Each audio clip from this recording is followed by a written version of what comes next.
Hello, guys. Welcome, welcome, welcome. It's been a minute. It's been a while. I feel like we I've had enjoyed this break. a very much a committee Olympic break because we're athletes as well. Um, we couldn't let the break be over without discussing everything that's happened thus far. And y'all know we're opinionated, and we said some stuff about the Olympics before the Olympics. So it's time to see if we were right or wrong.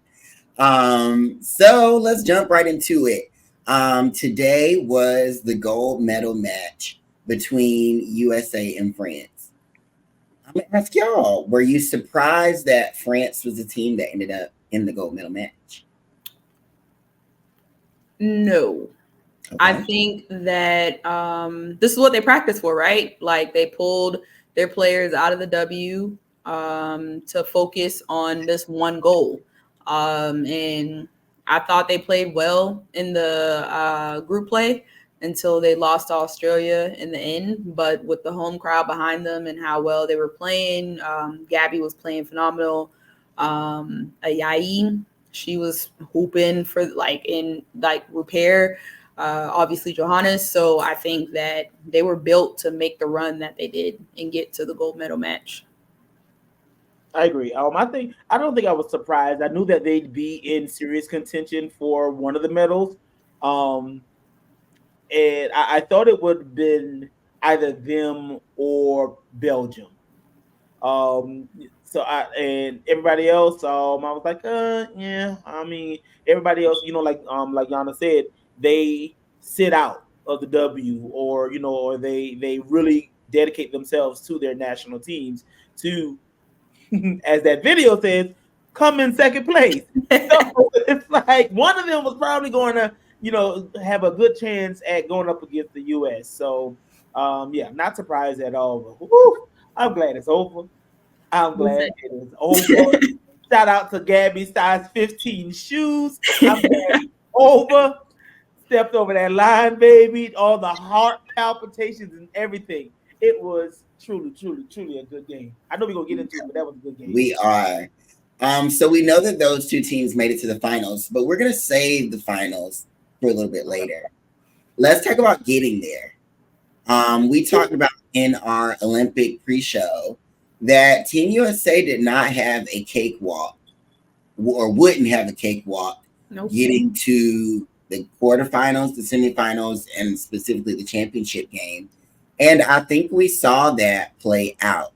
So Yana and B, talk to me about group play. Talk to me about what you saw from Team USA early. Talk to me about what you saw from their opponents in group play.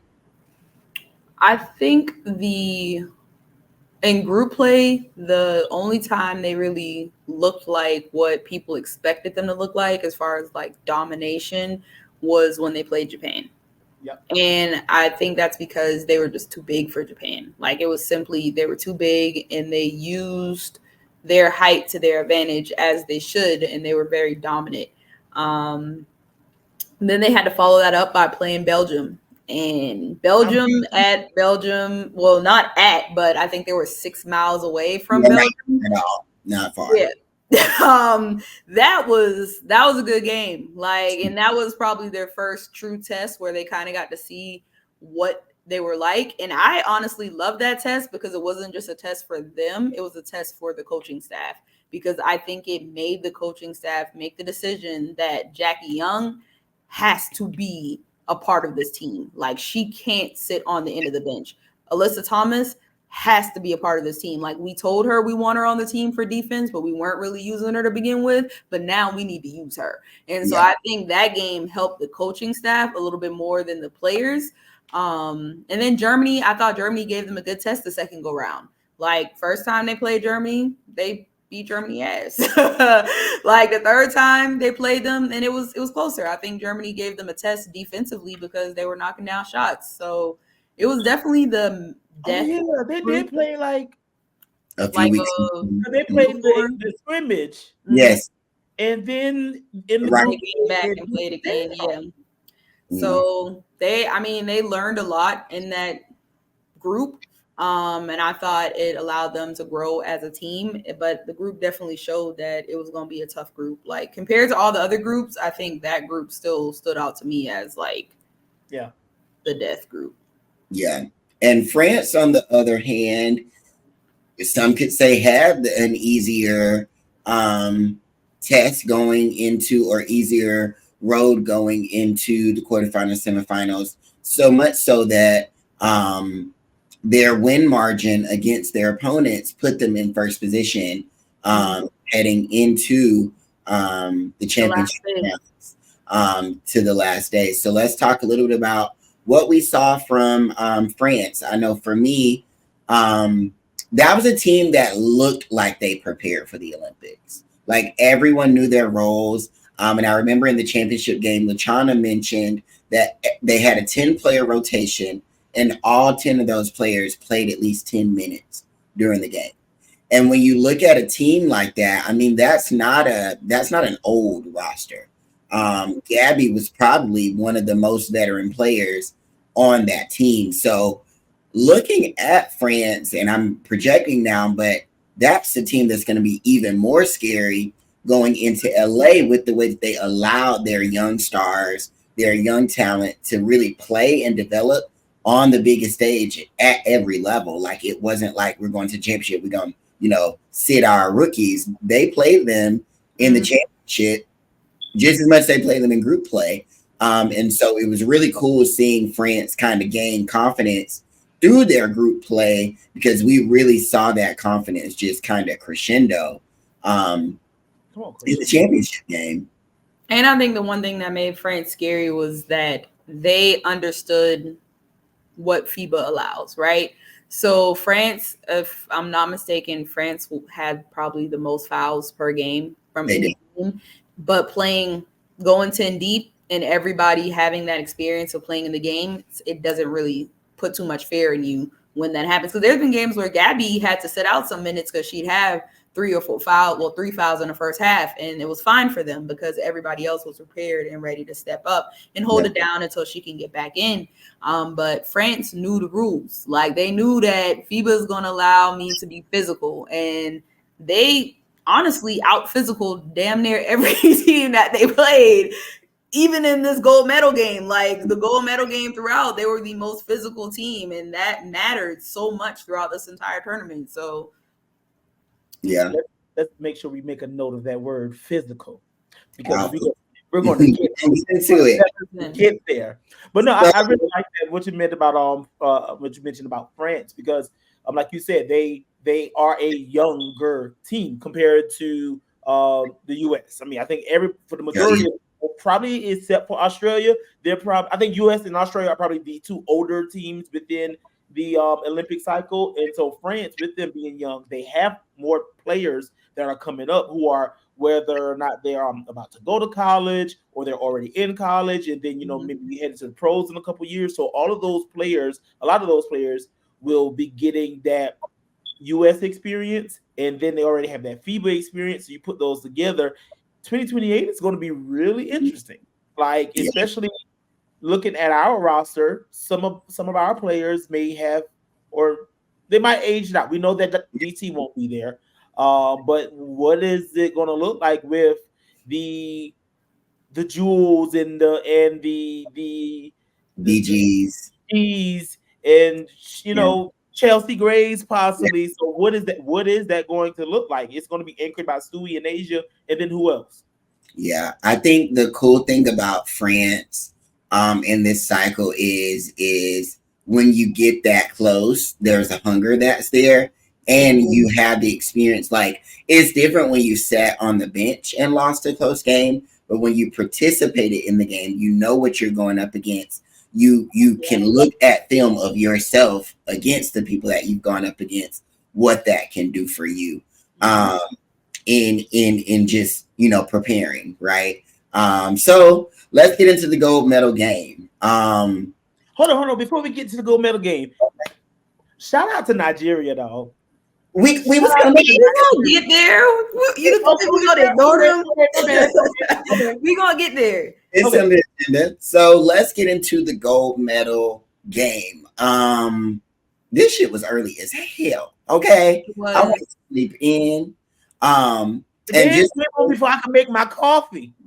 Like, I didn't even make my morning waffles yet. Like, I was in the bed with my armpits sweating before I ate. Like, it was too much going on, y'all. It was too much. It was definitely earlier than I But the girls tuned in, okay? Sold out arena, millions of views at 9 a.m. to watch a women's tournament, a women's game in the Olympics. Okay, so get into that.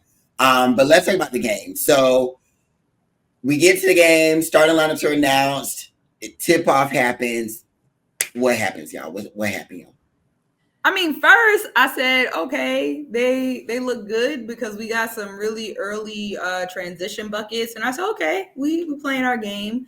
And then France said, all right, time to get physical, right? And they started beating their ass in the paint, like literally, they didn't get any good looks. Stewie was met every time she went to the rim with a body, and I mean, the game slowed down. Like, I think literally the first minute might have been USA's tempo, and I don't know if coach gave them a signal because I don't think there was a timeout or anything, but something happened after that minute where it was just like, we got to change the tempo. France changed the tempo, slowed it down, and got physical, got in a grill, and game got close. It was back and forth. It was very back and forth.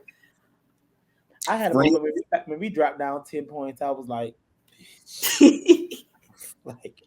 y'all got these people there playing and they playing at home. Like, the crowd already on their side. I'm like, what the hell is this? I'm like, you know what?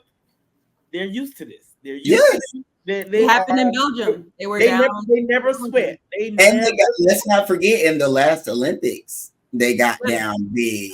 In the last Olympics, they got down on almost every game, and then the second half turned it around. So yeah. To B's point about getting down by 10. Well, first, France turned us every way but loose. I mean, and it was from top to bottom. Like, I've never seen Chelsea get pressured that much with the ball. Like, every time she put the ball on the floor, I thought it was going to get taken because there was that much contact, the ball pressure. I mean, every guard, like Chelsea, and even when Sabrina got in the game, were being hacked. And then if we go down the line, like, they knew, stop the ball from getting to the paint. Then if it's in the paint, do everything but cut the neck off. And that's what they did. And the thing about France was it didn't matter if the refs called it or didn't call it, because they knew the only way they could stay in the game is if they were physical. And by the refs not calling it, it gave them the momentum and the push they needed to be themselves. Because it literally looked like France was like, baby, we've been doing this since the first game. Y'all either going to join us or lose, because on offense, they were getting, like, I mean, they missed a lot of the threes that really could have made this game extra stressful. But I mean, on defense, they were stopping Stewie, they were stopping Asia from making those, contested jumpers. We weren't shooting the three ball well, couldn't really get to the mid range. And France was like, y'all can't do that, but we gonna shoot from the perimeter. And they attacked the rim. So shoot at the rim. I mean, literally. So B's point about getting down by 10, honestly, I was sweating, but I tweeted, I think I said, if a shot falls, we're good. And I think we went like 2.5, 3 minutes where nothing was falling. I mean, everybody was pressing. Asia was, a lot of one-on-one. I just kept screaming at my TV, like, it's too much like superhero ball. Like, we're getting down. They even made it. They even made a comment. They did. Hero. Like, no, we don't need that. I want y'all to keep moving it. Like, do what was working from the jump, where you drive, kick, or something. But it was a lot of hero ball, and then they finally started moving in it. And who made the first shot after we got down? She made a three, huge corner three. When she made the three, I think the next play Asia made, she got a deep breakaway layup. And then somebody shot. Somebody shot. It led to a layup. So was that the shot that she blocked and she kind of like almost somersaulted or something when she blocked? That was the second block. There was a block that happened where somebody tried to make a jump shot over. It was a free throw. It was like a free throw line jumper, and she Smack yeah. it down. Yeah, I think and the TL was kind of debating like what does Carolina, what does the team need to do to get back in the game? And they was like, oh, they need put BG in, they need offense. It was like, no, baby, they got to lock in on defense. Like we need to get out in transition. We need easy baskets because half court's not happening. And if you throw BG in the game, yes, she might make easy layups, but what are you sacrificing defensively when you're already down? Like if I'm down, I'm not putting in people that's not going to, strap up. Like I still need somebody that's going to defend so we can get out in transition and we'll run and rebound. And I'll give Cheryl props on that lineup change where she finally decided, because I know it was hard to play Ka and Jackie together because you wanted to play one and then replace the other one with that one for rest. But when she finally decided to play them together, that's when things changed for Team USA defensively on the perimeter. Like, because Ka and Jackie, they got physical with them. Like, it was just like, all right, we banging. And then when Ka came in, like, Ka was the unsung hero to me. Yeah. Because her, like, I know her attacks at the rim were important, but it was her rebounding. Like, Ka rebounding was huge in the first half. France offensive rebounding was ridiculous. Everything. Asia, they boxed out Asia and was like, everybody else, if you're not rebounding, we gonna go get it. Like, so it was like, move Asia out the way, and France got the rebounds. And when Ka came in, Ka was like, no, like, I'm going to get every single board that I can possibly get. And I think that changed too. Like, that changed everything. Yeah. This was a game where if you didn't have that dog in you, you didn't need to be on the floor. Yeah. And I know, like, there were some mistakes made, and I've been critical of Fee a lot, but it said a lot to me when Cheryl took Stewie out and it was just Asia and Fee and the guards on the floor, because what it said to me was these are the people that I trust, that it don't matter if my shot going in or whatnot. We going to do every hustle play. We're going to go after the rebounds. We're going to attack the rim. We're going to stick to the game plan and not let France's physicality fluster us. And that lineup, that Ka, Jackie, Asia, Fee, and KP, it was like, we got to get to it. And I did love when she ended up throwing Sabrina in for a little bit to get a little bit of the offense going. But it was like, it's either one of you two. So yeah, that run was definitely led by defense. That run was led by defense, because when they started getting those stops, you could tell it built their confidence on the offensive side. Like, it was just like, okay, we got to stop. Let's go get a bucket. All right, we got to stop again. Let's go get a bucket. Okay, we starting to come back. Like, they got rid of that lead in like 2 minutes. Yeah, I mean, it was. I think France was up by 10, 6 to 5 minutes in the third, and by 2 minutes, 1 minute, it was maybe 2 points at that point. It was erased. I think for me, my only stress after that point was what lineup is going to stretch the lead, and no lineup could do it, because by the time the lead was 0, she switched the lineup to start the fourth quarter. AT's in, Stewie's in, and neither one of them are really able to finish over contact. So you're not even. I don't think we got any points early in the the fourth quarter was just both teams missing, and I was like, come on, y'all, let's go. Somebody score, please. And then once both teams did start scoring, it was literally like USA 2, France 2, USA 3, France 3, USA a free throw, France a free throw. Like, the refs inserted themselves, and France won. I think France was in the bonus with like 6 minutes left to go in the fourth quarter, and I was like, well, shit. Yeah. This is going to be a long fourth quarter. We had some amazing calls on our side, or some lack of calls on our side. Yeah. I mean, but to me, I'm not gonna hold you. I prefer it that way. Like, I know we're all looking at the game like, damn, they're not calling shit. Damn, they're not calling shit. Sometimes you got to get it out the mud, you know? Yeah. And I think I would rather see a game now. Let me also say, if they had not caused some fouls on the France side, I would have preferred it as well. But it felt very much like y'all gonna have to work through the shit. Like, they slap you, as long as you're not bleeding, put it in the rim or keep it moving. And if it was that way on both sides, I probably would have been like, "Ooh, this is a real good ass game." But I do think them putting France on the line so much on minimal contact versus a hell of a lot of contact on the other side made it a little iffy. But I mean, to me, like if you're a hoops fan, everybody would see you at the free throw line for 20 minutes of a 40-minute game. Like, put the shit in the hoop or keep it moving. Yeah.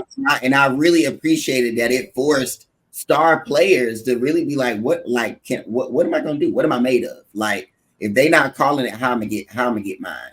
And if I'm not scoring, how am I going to be an impact? Like, even if Jackie went on a run where she was scoring pretty well for USA, not today as much, but defensively, they like between her and Ka and even KP, they made Marine's life very miserable. Like, she could not get going at all. Her along all of them lines, baseline, line, free throw line, everything. You go shoot off this 1 foot today, and it ain't going in. Okay.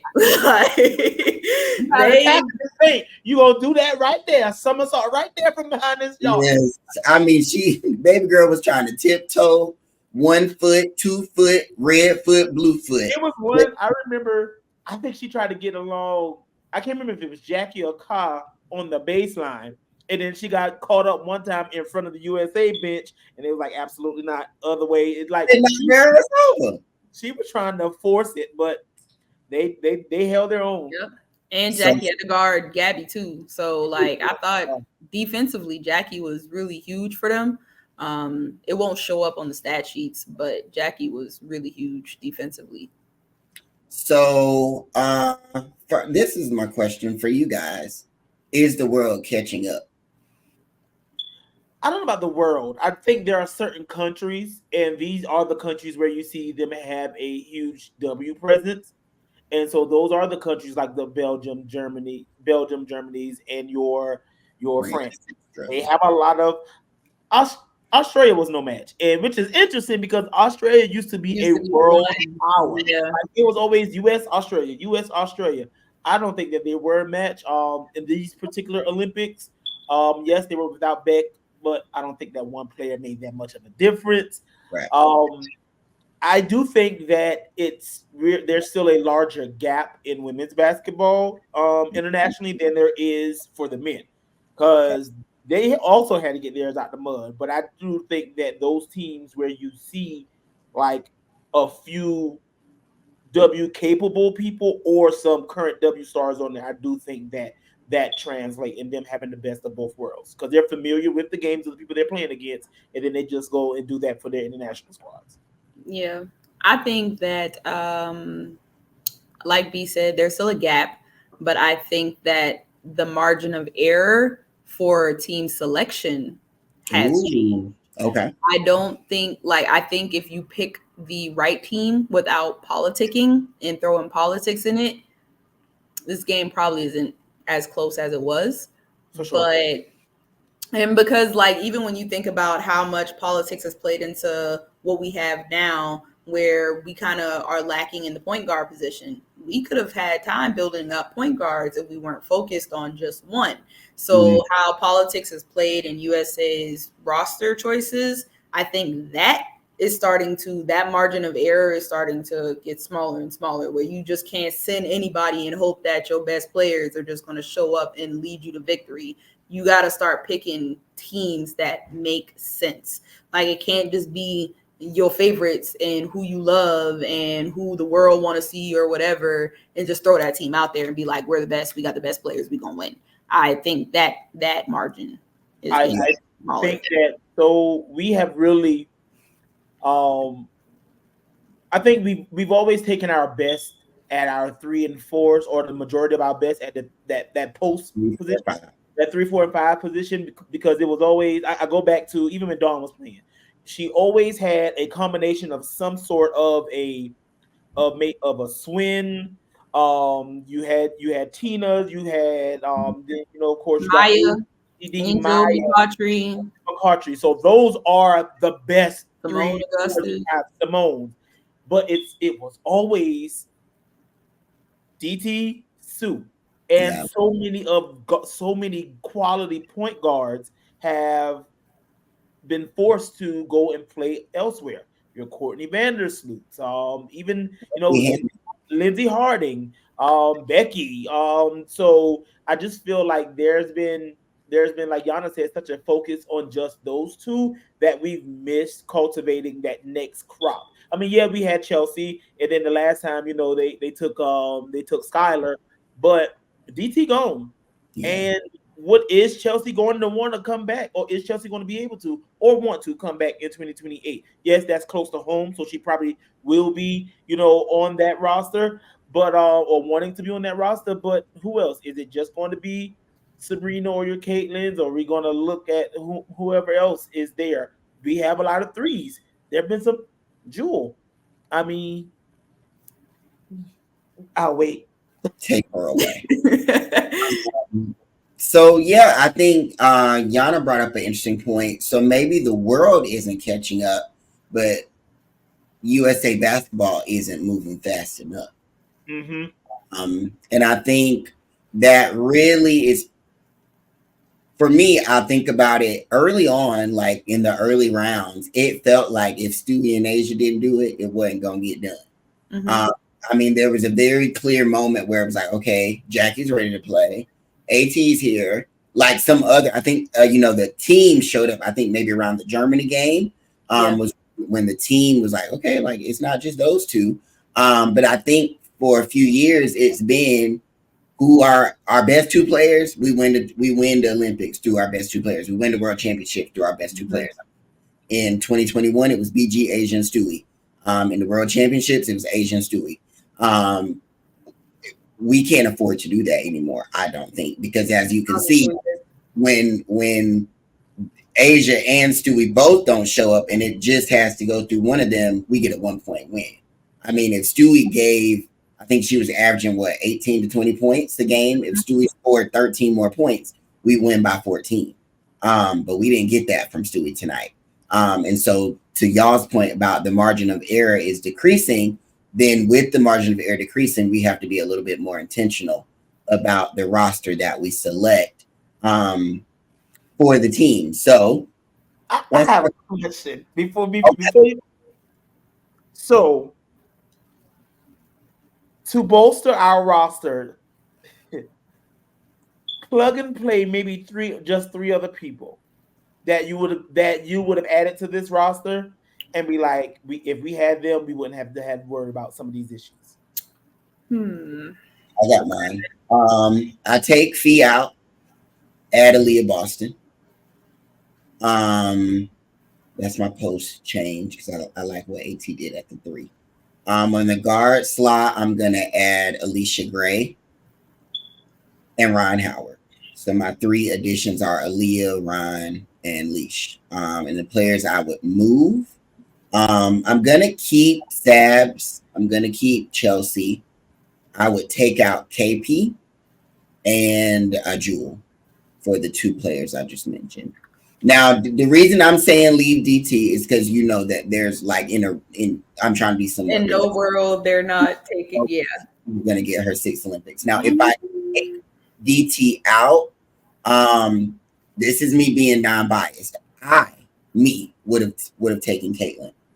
And the reason I say I would have taken Caitlin is because she just needed to be on the bench to at least see. She's never played overseas. She's never, gotten that experience in terms of this level. So it would have helped the team just a smidge for 2028 for her to get scratched up a little bit in a game like Nigeria, or get scratched up a little bit in a game like Japan. You probably aren't going to use her. I mean, we didn't use 3-4 players in this championship game, so you're probably not going to use her. But if you know that's your point guard for the future, you got to do for her what you did for Stewie in 2016. Stewie got to go to an Olympics fresh out of college, with milk still on her damn forehead. So I think although Caitlin didn't get training camp, if I'm going to bring somebody and DT's not there, she can at least be my okay, go be the mascot and go for a little bit. But my 3 need them. I think you go AB, Leash, and Ryan, because I think with Fee, she was there for nothing, in my opinion. Like, you had her playing out of position the entire time. She wasn't exceptional at the position she was playing out of. and she didn't really provide anything astronomically better than the people that she can be replaced with. I think if you put Aaliyah in along with BG, Asia, and Stewie, it gives you a lot more versatility in the post, because you can do a lineup where Asia's the 4, AB's the 5, BG's the 5, Stewie's the 4. But this year we had a lot of times where when Asia and Stewie went out, we were playing BG 5, AT 4, B 3. Like, and none of that was making sense to me. So I think you need to get another true 5 in there that's young. Because you could have gone Bree Jones, but she's not as young anymore. And you want to develop for 2028. Then with the Leash and Ron selection, Leash is your 3 and D professional player. She's played 3x3. She knows what international physicality is like.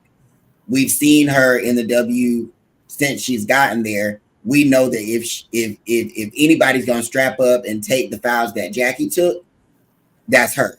And when you have people like Gabby Williams that are hooping like they are against, I think Belgium had another guard that was going crazy outside of Van Loo. That's where you put in a Leash in the game, because today what LaChina kept saying, well, maybe you bring in DT, like we need a 3-point shot. You need a 3-point shot, but you don't need a 3-point shot if that's sacrificing a whole side of the floor. And I think Leash eats that up. Then with Ryan, that's pure instant unguardable guard play. Like everything Kai gave you, you get that plus 2 extra centimeters. Like that's a 6'1", 6'2" guard that can rise and fire over anybody. She's flexible, and her and Fee are basically the same size. So why bring Fee when you could take Ryan, who can do everything Fee can do at a little bit better level at her more natural position? So that's the team I would take if I could plug and play 3. Yeah, I definitely think that now knowing that Cheryl's goal was to play Fee at the 3, which I like, because I thought Fee made sense on the roster if she was going to be the 4, because in my head I just kept saying like, okay, you know, Asia, she plays at the center mostly now, so you can play Asia at the 5, you can play Stewie at the 4 if you're not starting BG anymore. And then when BG comes off, you have Fee, who can shoot that mid-range, make the post entry passes because she's used to playing with Syl, or has played with Syl. So I thought that matchup, like that lineup would work. And then you throw AT in there to kind of play the 3-ish sometimes, because AT can defend the 3 so well because she's quick, kind of small, but you know, strong. So knowing that Fee would be playing the 3, I probably wouldn't bring Fee. Like Dolores said, I just bring a 3. Like it's not like there aren't any good ones out there. Like just bring an actual 3. So I would probably just take DT off. I think if you can take Candace off and not care about her legacy, then you can take DT off at 5, and that's fine. Like, sorry, not sorry. You didn't care about Candace's legacy. I think 5 is enough for DT if you're not going to play her. So I probably take her off. I probably take Jewel off, and I probably I take Fee off. And then and that's not saying, because I know people are going to watch this, that's not saying what Fee did in her role was bad, but I don't like, if you're going to put Fee at the 3, just play an actual 3. And so go get Leash, Ryan, and I probably would have got Brianna Jones just because of how Aaliyah looked in the FIBA tournament when they went to Belgium. I think she still had a lot to work on. I will say, because again, people are going to look, we've heard the arguments for your Enriquez, for your Laney's, and for some other players. But I tweeted this and I wanted to bring it back up.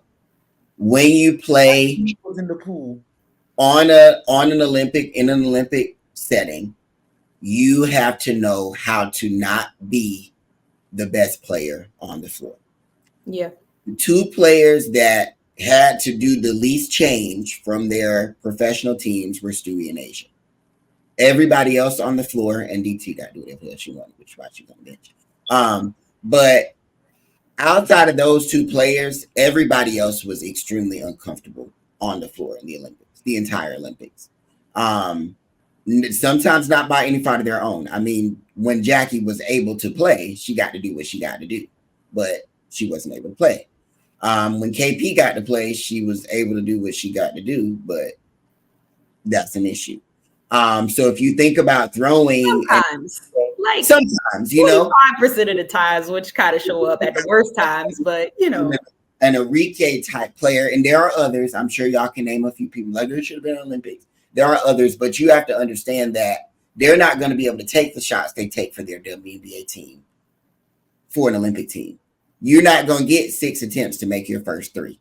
You're not going to get 10 attempts to make 2 jumpers. You got to do what you do within the flow of the team and in the pecking order. Like using the men, it was very evident when Brian said, okay, I'm taking the ball to the court. I'm initiating the offense, be in the right spot. It was very evident when the team said, okay, it's Steph time, get Steph the ball, let Steph go to work. And it was also very evident when it was KD's time and KD's matchup, get KD the ball and go to work.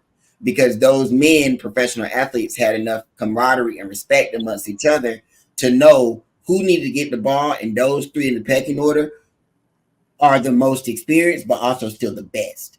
And on the women's side, our best players aren't ball dominant players or aren't players that are initiating the offense in the same way that the men do.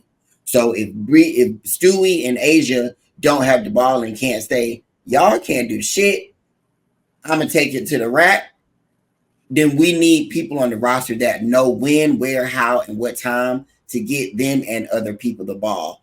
And as much as it hurt us to not develop anybody behind Sue Bird, Sue knew how to do that at the highest level. Mm-hmm. Like Sue would end Olympic games with 2 points and 8 plus assists regularly. Like I'm sure if we Google her Olympic stats, it would be along the lines of like 5 and 7. Like I'm positive because she always made at least 1 3. But that type of player, you need that type of player because you are surrounded by stars. But you need your Devin Booker type players. You need your Drew Holiday type players on a roster. And for me, we did not have a team that had those type of players. We had stars, we had names, but we didn't have the Alicias and Ryans, Bree Jones, ABs on this year's roster that were willing to sacrifice personal fame for doing what it takes for the team. I feel like AT and Jackie were really the only 2 that were like, I'm just here to make, and Kyle, AT, Jackie, and Kyle were really just like, I'm going to do what I do best, and what I do best is going to help the team in some capacity. Mm-hmm.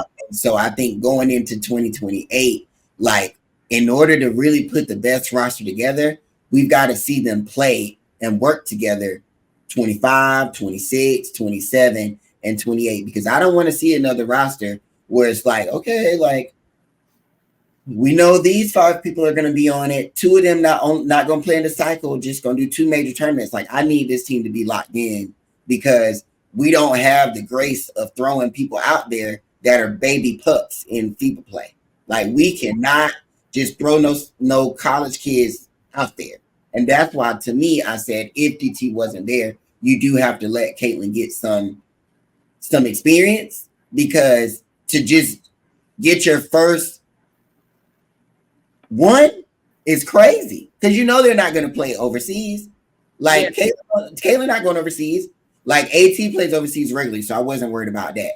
I mean, Sabrina got knocked around in the last 2 championships, but getting knocked around at least helped her know, like, when I come out here, I'm gonna get slapped a few times. And Sabrina had Sabrina also helped. She played in some FIBA tournaments too. Yes, that's what I mean. She played in the World Championships. And that helped a lot. It helps. So that was a great question, B. We can't be holding around come LA because yes, the gap isn't shrunk, but I mean it's not like over, but especially not at home. I mean that pressure that's going to come with even more pressure. Like it's going to be you're trying to go after 9 and you're doing it at home. And the last time it was at home was when the streak started. And like the pressure itself is going to be crazy. And we can't negate Asia will be 32 at the next Olympics. Stu will be 33 at the next Olympics. They're not spring chickens no more. So they're not going to be able to take bumps. And those younger French players, those guards that were slapping their ass up. This Olympics gonna be 4 years older and closer to their prime. Like So all these little backflips and the way he's blocking these shots and stuff. Like, they ain't gonna jump back up as fast as they used to. Like, they gonna look like how Tina and Sylvia had looked a little bit. Exactly. Yeah, pretty much.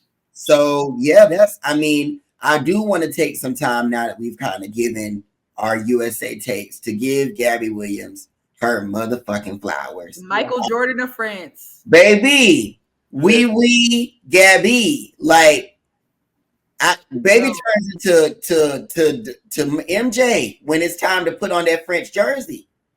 She can go. I've loved seeing the growth of her. Like, I was always secretly a fan of Gabby when she was at UConn. Couldn't really cheer for her out loud or anything, especially not when they play us. But I liked her game because I felt like Gabby did it all. Like, for her to be so undersized, she was like, she just did everything. Rebounded, steals, like everything. And I think throughout her career, her offense has started to catch up with her defense. And so now she's, to me, like, if she was to play in the W this season, but whenever she does play in the W, she's a top two-way player because the W don't have too many of those no more, and she's one of them. So child. Like B said, shout out to her size 15 feet, but Gabby, man, she can go. She can go. I love watching her play, especially when she's playing for France. She a different beast. Like, I forgot she even played in the W last year for Seattle for however many games. Like, what, she played 10 games or whatever for them. But yeah, Gabby is definitely a special one. And she, similar to Yana, she was one of my favorites also. Her and along with Victoria Vivians and okay, sorry, that's neither here nor there. But seriously though, not only just Gabby, I think who else? Like, who else were some of my favorites? Alu Kasu. What team? Nigeria. Everybody was like, she's playing for a job. Yes. Tolu. Yeah, Tolu. Yes, her. Kalu, Kalu, not Tolu. Yeah. Kalu. Listen, like, this is we my. We just trying to give Gabby her flowers. Give Gabby your love, man. Gabby all of her flowers. Gabby, you did your thing. Even though I was getting her mixed up with the other girl who kind of looked like her. They look very similar. Who the hell? Sid did not lie when she said there's a lot of Gabbies on that team. I was just it is. Like, she did, like, the US very well let one get away. Yeah. Like, Gabby is one that they let get away. Gabby really, to me, the three level scorer piece is what impressed me. She's always been a great defender. Like, her ability to guard most positions. Yeah. That's natural to her. But Gabby could always get to the rack. Like, I don't think there was ever an issue with getting to the rack, but it was like, I always like, ooh, the mid-range 3-point shot is not there. But in this Olympics, like, she was doing everything at a very high level with a lot of pressure. And her release has gotten quicker. Yes. She's got more height on her shot now. Yes. There was one, I think she curled around, and it was towards the end of the game. She curled around free throw. I was like, oh, like, she did it. She was doing her big one. So I'm excited to see who, I guess, wins the Gabby Williams sweepstakes for the second half of the season. If she decides to come over too, if she comes, that's gonna be fun. Yeah. But I mean, your family already here. It would be nice for you to play in front of family and friends, Gabby. You know, we need another vote in that state as well. So B kind of been alluding to it. So this Olympics, there were some girls that ate this shit up and stood out. Yeah. So let me give y'all some names. Kalu from Nigeria, Amu Kamara from Nigeria, Ayayi from France, Alexis Peterson plays for Germany, but you might remember her at Syracuse, Naira Sabli, Germany, and motherfucking Megan Gustafson, Spain. Big now, Meg. we all know our usuals, our Gabby Williams, our Alana Smiths, and our Emma Meesmans. And I'm going to throw her out, Ezzie Magmagor as well. But the 6 players that stood out, Kalu, Amakamara, Yayi, Peterson, Sabley, and Gustafson. Talk about them and what impressed y'all so much. It shows when people. I just always love when I hear prime example, Tiffany Mitchell. During our spaces or an interview or whatever that we had with Tiffany Mitchell, she mentioned that sometimes as a pro or in the W, you have to do within that system, whatever that coach wants you to do. But when you go overseas, they like rock the fuck out. Yeah. And those players, Meg did what she needed to do for Spain. And obviously the Nigerian players as well. And everybody did what they had to do for their teams. And it shows what they can be or how they can perform when they are a reliable offensive option. And so hey, like I remember that first game, I was like, Meg, what the hell? What is this? Like, Meg. Big Meg, not the little one. Like she looked like the Meg in the exhibition, the Aces exhibition against Puerto Rico.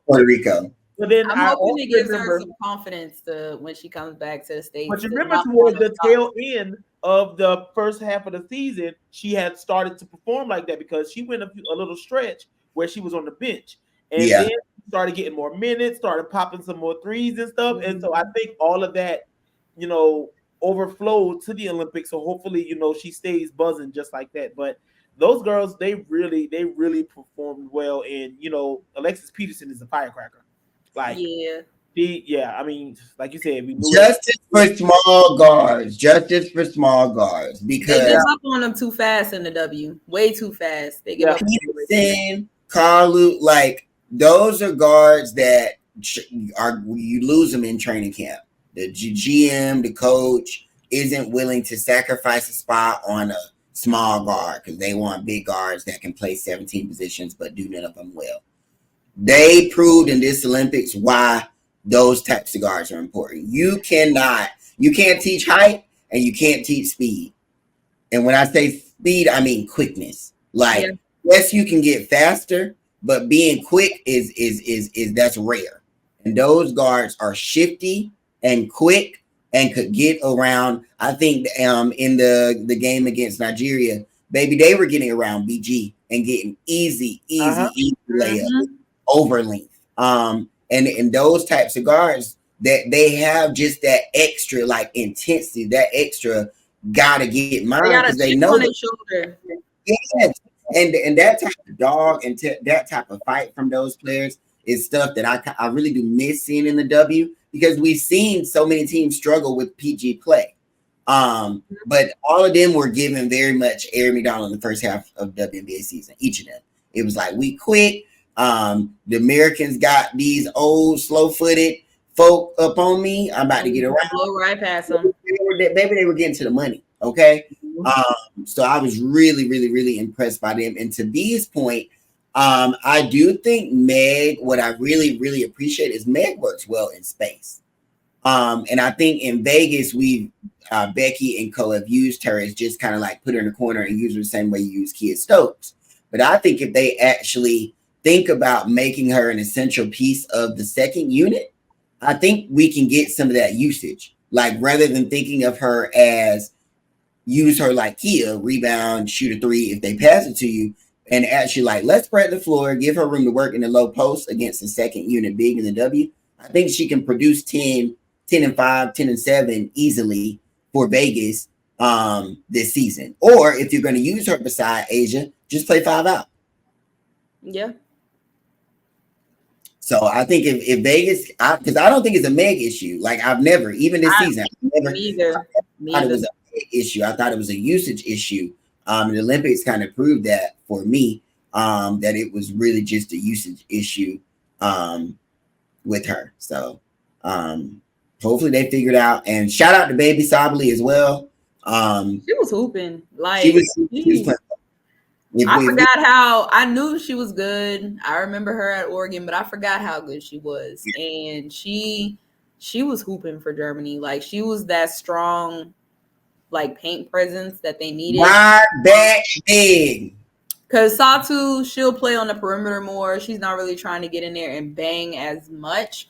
But Lil Sably, Naira, oh, she won't bang. She wants the contact. And when you have a big like that seeks the contact out and wants it and can finish through contact, she's a good one. Why that big? I'm weak. Listen. I'm still. And I like Ayayi from France. Oh yeah. She just makes timely shots. Like it just seems like anytime they need a shot, even if it don't look like it's going in, she'll do like a spin around fadeaway. Like Sean Mary. On it. Like I'm just 30. Like she's 30? Yeah, she's 30. She was undrafted in 2016. She's clutch. She was super clutch for France. It just seemed like she always made the right, like she always did the right thing. Yeah. Right pass, right, just defensive stop. Just perfect. She was perfect for France. Yeah. That was a really, really, it was fun to see those players get a platform to be what they are, because I know in the men's tournament they were just making a lot of the other players that didn't get fair shots in the NBA. So I think some of those players, I hope to see them in training camp. And now that expansion is like actually real, I think we will see some more international flavor in the WNBA. And the Toronto roster. And to our roster. That Toronto team, let's get there. Let's walk. That was a beautiful segue. With expansion in the WNBA, they're going all French players. more roster spots and more roster slots. That is going to present an opportunity for more international players to get shots in the WNBA. And now that we actually have an international team in Canada, we hope that will do wonders for Team Canada. Because when we look at this Olympic cycle, we have to talk about the disappointments. 2024 Olympics. And I cannot not start with Canada. I think, to be honest, are they the embarrassed? They are the disappointment of the Olympics. Yeah. Like over everybody else, Germany, Belgium, whatever. Canada is the disappointment, I think. Because I feel like I think Japan finished last, but I can't be mad at Japan because Japan was in the group of death, right? Yeah. And everybody was just bigger than them. It wasn't like Japan wasn't playing well. Everybody was just bigger than them. And sometimes when everybody sometimes it really does come down to height. When everybody in your team is shorter than 5'11", and you play people that's 6'3", 6'4", 6'5", ain't really much you can do about it. But Canada, KP is the average side of everybody on all. I mean, those players were 6 foot.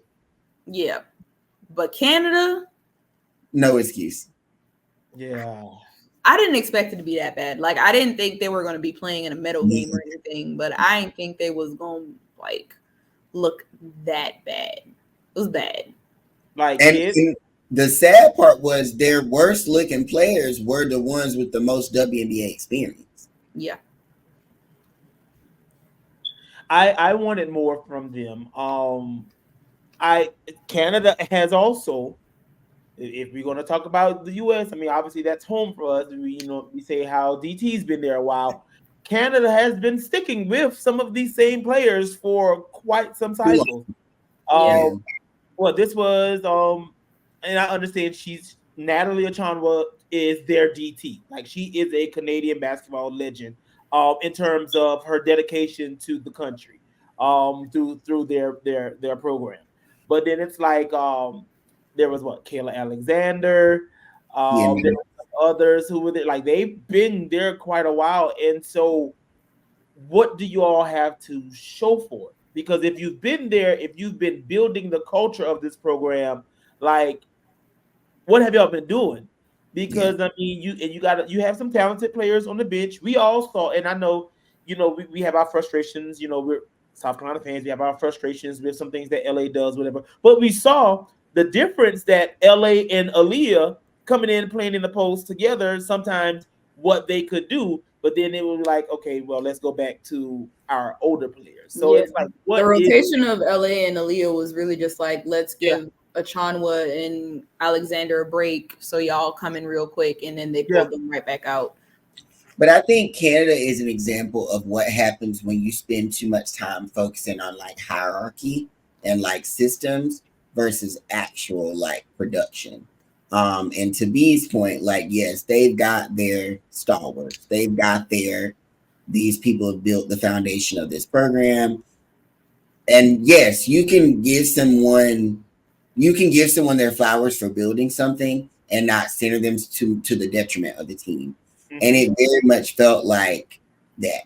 It felt like some old, no shade, but some old women that were just on the court, like there because they know that can't nobody take my spot. It was like, like what's the famous line from Love and Basketball? You only hear because Tina Randall got pregnant and decided not to show. Yeah, it very much she was the person that said that to somebody, and they ran so many of their plays through them. And if it wasn't them, we were running it through Kia Nurse. And I was just like, I feel like even if you're going to play them because you feel like they're vets, I think you have a great shooter in Bridget Carlton. If you literally just get her going, she could start knocking down shots for you, but you aren't really running plays for her. You're running plays for Kia Nurse. Aaliyah Edwards plays great in space. Give her that opportunity to start doing what she's been doing at Washington, because she can go if you give her the space to kind of do what she needs to do. But you weren't running plays through her. LA, they kind of just throw her in there randomly, and sometimes, and I think if you throw her out on the perimeter and let her attack, maybe be a little bit more aggressive, because LA was like a glorified screener. And you could tell, like, with her and Edwards, they kind of didn't feel comfortable in the offense because it was just like, and they had nobody to get them the ball. I mean, the people they were playing at point were shooting guards, small shooting guards. How many teams were there? It was 12, right? 4 groups of 4. 12. Yeah, 3 groups. 11th place. Yeah, in front of Japan. Wow. Yeah. That means Spain, Belgium, Nigeria. Nigeria made it to the final 8. So yeah, Nigeria. So that's wow. Yeah, I mean that was blue tomatoes. So hope that going into the next cycle they figure something out, because there's talent there. I mean, you got Toby Bernier coming up through the college ranks, Aaliyah Edwards, LA, and all of them are still young. And they got Cassandra Prosper with no. They brought her in on occasions, but they have a lot of youth, so they're gonna have to start pouring into their youth and start building them up. Cheyenne Day Wilson, they've got some college kids to come up. So we're not going to stay here too much longer, but we do want to do some more shout outs. The coach of the tournament for FIBA was Renee Wakama for Nigeria. And B wanted to give Nigeria their flowers, and I think you have to give them to the coach. She was one of the youngest coaches in this Olympics. And the best dress. She was the best dress on the sideline. 8. I don't know about everybody else, but she packed some nice little fits for the sideline. So you know how people used to really go up for Neil?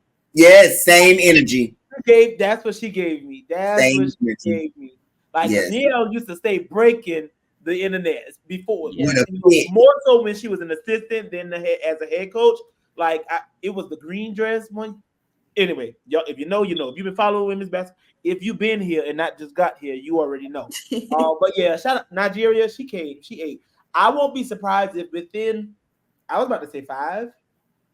Within 3 years, this summer, I won't be surprised if she gets a call for a head coaching job, because she was right collegiately. She was at Stony Brook. And the young lady, her name is evading me right now. She came home to take over the head coaching job at Tulane, and she brought her with her. Okay. And so, depending on what they can do there, and ads are paying attention to how people perform in the Olympics, I won't be surprised if she gets a gig soon. And I'm gonna rock for her. I think for me, her coaching performance says a lot about what could potentially happen in terms of bringing some players to the Nigerian team. Yeah.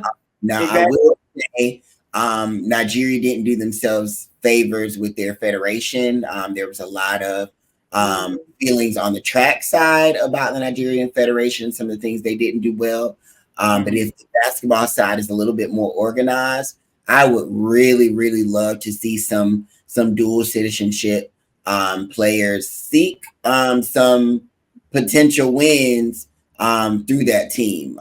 We can always throw out, your Enriquez and your Agumake sisters.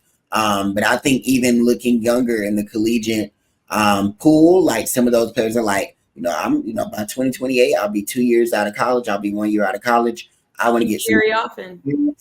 Baby, a player just like that could work wonders. Michaela Omirede, because there was the rumor that was started about Michaela being on the team, and I don't see anything that she's ever played. I'm pretty sure she's probably played on the college circuit, maybe. Right, but and I don't think that. There's definitely enough talent with some connection to Nigeria that could lift that team into a semifinal. Because had they not gotten America, I would have given them a chance against some other teams because they played France well. I think if they didn't get America and they got Serbia, they would have been playing in a bronze medal matchup similar to Australia, because Australia played Serbia, then they played us and I think they would have. I haven't seen anything from Michaela since 2019, the Pan Am Games. So if that is something they're interested in, I think it would be really cool to see. Because I think they were the first African nation to make it into a quarterfinals in the Olympics days. And the coach, famously said, we won't be the last and this won't be the end. So, baby, if they can get something shaken, I'm excited to see what they do moving forward. But to wrap all this up, we're going to finish with two things. The best player. Oh, sorry. I thought we getting there. The best player in the motherfucking world is from Hopkins, South Carolina. She is a 2-time MVP, a 2-time Defensive Player of the Year, a 2-time champion, a 2-time Olympian, and now you got to call her an Olympic MV motherfucking P. Okay? Down, B. Flip it over. Asia Wilson showed out, and she showed out in a way that people don't discuss enough. And what I mean by that is that as a star player, what do you do when what you do doesn't work? What do you do when you're sick? Tell me, what do you do? Baby, Asia showed up as a star among stars in this Olympics. And for me, this was such a bright moment for her. And I personally cannot let her not get her flowers for this Olympic performance, because in a roster full of all these great players, Asia was the reigning Olympic MVP. Stu was the reigning Olympic MVP. Emma Meesman showed her ass in this Olympic cycle. Gabby did what Gabby did. Asia really showed up and said consistency is key. And being a two-way player is key. And she would not be denied. Like, there was I remember in the first half, she missed that last layup that he had to tip in before halftime. And I literally saw her as she was going through the handshake line. You know what? I'm coming back for your ass. And she started off the second half, missed a layup, and then it was like, okay, I can't shoot right now. Baby, I'm about to send everything that I see into the ethos. And that's exactly what she did, and that's what she needed to get into the game. She had 6 points, I think, at halftime. Before, I think she had 17 points in the second half. Like, that is the type of player that Asia is, and she deserves her flowers. So, yeah, Asia did what she needed to do from the jump. Just from the first game, she set the mood of how they were going to play. how aggressive they were going to be defensively. I think she held the back line down defensively the entire tournament. Like her rebounding was elite. Her scoring was just as elite, but to me, like I was so impressed with her on the defensive side of the ball. Like for somebody who gets banged up so much on the offensive side, to still have that energy and be like, that's okay. My time, like my shot's gonna come, because I know some people have said, well, Asia really didn't get her shot going for most of the games until the second quarter, or she don't get her shot going until the third quarter. And it's like, yeah, but if you're watching the game, you can see that the game plan is literally to take her out of the game, whether that be from fouling her or whether that be from double teaming and triple teaming her. And in those moments when her shot may not have been there, everything else was. If it meant, all right, I'm not scoring today, but my rebounds are going, I'm going to get us extra possessions. I'm going to block the shit out of your shot if you come in here. I'm going to get steals. Like Asia got her hand on a lot of like deflections. I guess that's what Team USA was calling them. There were several steals that she got, but there were also a bunch of deflections that she got that led to other steals that may not have been credited to her. So I was just extremely impressed and proud of her on the defensive side of the ball. I think she was the leader for that team on the defensive side of the ball. Like if we're going to get a stop, I'm going to make sure if we need a stop, I'm getting it every single time. Yeah. All I got to say is South Cat Co. South Cat Co. Like, it was just so good to see her, like, really out there getting it. And Mama even said, when she posted that thing about when the hair go up. Put that bun in. When that bun get in, you know. If you know, you know. Yeah. Like, I'm just, like, to see how she's grown every level. I wasn't there for high school or whatever, but to see her from her freshman year when she walked on that campus at South Carolina, from there to graduation, 10 years, the rookie season to now in the W, and then everything she's done internationally, it's like it's crazy. Yeah, 10 years. In 10 years, she's become This game reminded me of, for the initial Asia fans, the U19 game against Russia in Russia 10 years ago. That game went down to the wire. That was the one. Stewie was on that one, right? Oh, it was Azare Stevens. It was Azare Stevens. I think Stewie was done by then. Yeah, Stewie had just aged out. Yeah. So Stewie was a sophomore in college, I think, at the time when this game took place, or going into her sophomore year. Okay. She was probably 20, so she was just over the age. But it was Asia and Azare against Russia, and that game went down to the very last second. And it was Asia doing what she did today, 10 years ago. And it was so beautiful seeing her progression from being at that time just a player that really got her money just being a post player, back to the basket, layups, rebounds, blocks. And now being this player that, okay, we need a shot late, get it to the free throw line, extend it, drain it. Let me go to work. Yeah. So it was just really, really, really refreshing to see her. But also to me, her making that comment, I know people are going to blow it out. But like she said, Ka is that bitch. And not so much for Ka, but for Asia, finally being at a place in her career where she's done enough to be able to say enough. Mm-hmm. She's done enough to where if she wants to cuss on national TV, can't nobody check her. She's done enough to where if she wants to not be everyone's definition of what a proper Black woman is, she can do it. And can't nobody check her about it. She's gotten to a place at 28 years of age where she can make her own decisions and make her own moves and be her most authentic self at every level. Put some slugs in, cuss on TV, tell the refs, don't tell me to shut up.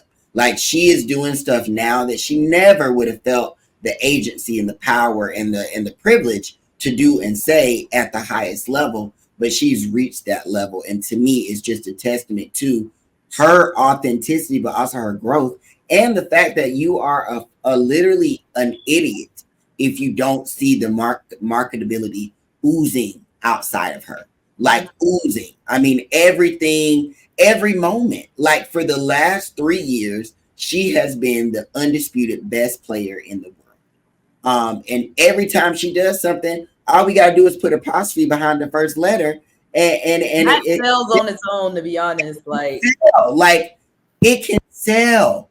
They literally on everywhere. NBC they said A1 Olympics, bro. Like A'1 Olympics on NBC, not just Asia Wilson, but A1 Olympic. Like baby, and now it's Olympics, baby. Don't play with her. Like she is hoops. Like she is the star of hoops. And to say that the guy that had enough belief in her to say, join my agency, just won the men's MVP for the Olympics. And now she does it 10 years younger than him at 28.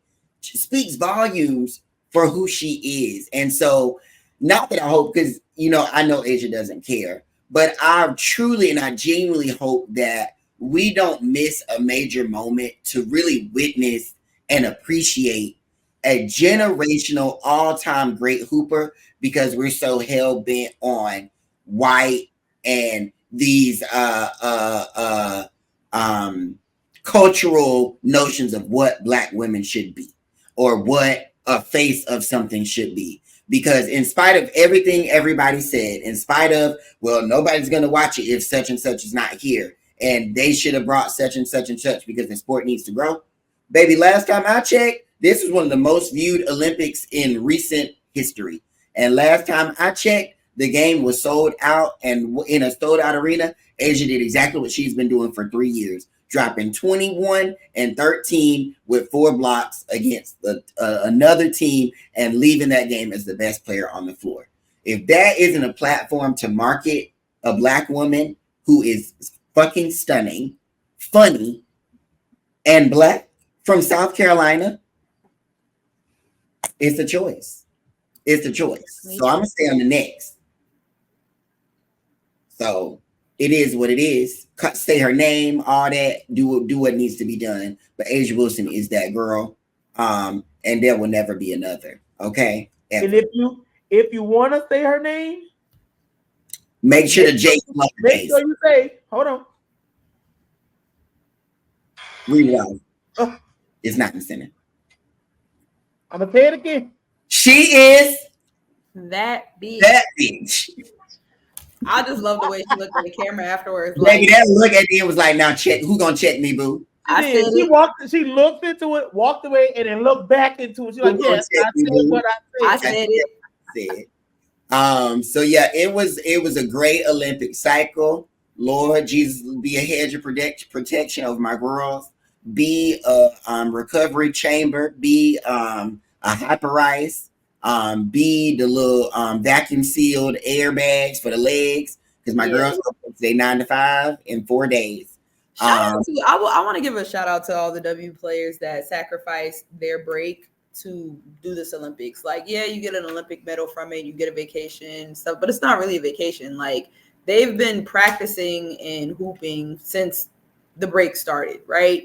And now they're about to go back into season starting on Thursday for some, and some have games on Friday, but the turnaround is quick. So shout out to them. Like, it's not easy, like, to go from being competitors, enemies, joining the team in a short span to having to trust each other and get a win in a game like that where trust matters. And then to turn around and now you got to go back and compete. Like we got to go, but now you in my way and I got to compete for something else. And I'm also tired. Like, shout out to them for real. Yeah. I think more so than anything, I hope that coaches are conscious of their players' bodies. And yes, you want to have your team in good playoff position, but you want to have your players in healthy positions as well. So if that means this first 2 weeks back that we see some star players maybe not play 30 minutes a game, I'm okay with that. Because I genuinely do think you have to keep your players' health at the forefront in Olympic cycle years. And if you even have a shot at competing for a title, somebody's got to be healthy. Because what? So Aces itself, that's 6 players. 4 for USA, then Tiff and Meg. Yeah. Fortunately, Tiff had to go back a week early, so hopefully she's been resting because I think she right after. Phoenix got 3. Do they have any other because Beck was hurt? So but is Beck there? Did Beck stay? Like, did Beck go? I don't know. I don't think she ever made it to France. So at least 3. Phoenix and then New York. Minnesota's got it. Oh yeah, because New York got of course Stewie and Sabrina, Stewie and Shoes, and then they got Baby Sabali and Phoebe, and Phoebe, and Izzy. I'm not. Oh no, wait, not Izzy. I'm sorry. Yeah. And possibly Marine. Possibly. Yeah. So these teams, the contenders, have the ones that even Minnesota. Their 2 best players have been hooping. Alana and Phoebe. And Bridget Carlton too. And Canada sucked, but she still played a lot. So and Seattle is Izzy and Sammy. So Lord, yeah. So hopefully the girls get rest, but also turn this shit up. The WNBA season is ending. I want some magic. I want some fireworks. And I hope some of these players that sat out, hopefully we can get them back in the league and just really turn this shit up. I want some 40-point games. We haven't had one yet this season, right? Why are you selling for 40? Give me 55. I mean, 50 is good too, but I feel like last season we had a lot of 40-point games. Yeah, like 5. Yeah. I want somebody to break the record. The most has been Asia's 37 or something, right? Or 38? Yeah, Asia's was the most. Give me some 50. You're right. Break the record. Break the record. 54. Time to get rid of that one person forever. Yeah, I mean, just take her name right out the record book. Break the record. Please. Well, thank y'all so much. We cannot wait to lock back in with y'all. The committee is coming back stronger than ever. See y'all soon.